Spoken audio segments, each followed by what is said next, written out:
पाकिस्तान के साबिक क्रिकेटर और साबिक chairman Pakistan cricket board PCB Ramiz Raja का कहना है, मेरी ज़ाती राय में क्रिकेटर्स को बेगमात को अपने साथ टूर पर नहीं रखना चाहिए।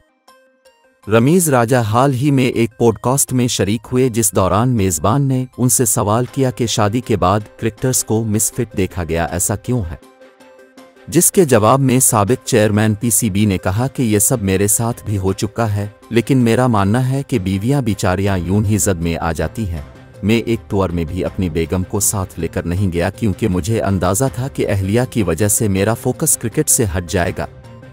रमीज़ राजा ने कहा, मैं अब क्रिकेट नहीं खेलता, कमेंट्री करता हूं, लेकिन अगर मैं अब भी अहलिया को ले जाऊं तो हो सकता है कि जो 8 घंटे में कमेंट्री के दौरान हंसता मुस्कुराता नजर आता हूं, बीवी के सामने पहुंचकर मेरा मुंह अकड़ जाए।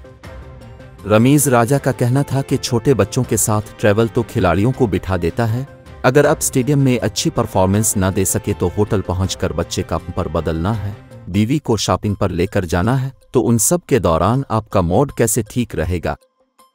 इसके लिए ज़रूरी है कि टूर ख़त्म होने के बाद 1 हफ्ते फैमिली के साथ वहीं रुक जाएं, फिर अपने जितने सैर सपाटे करने हैं आप कर सकते हैं।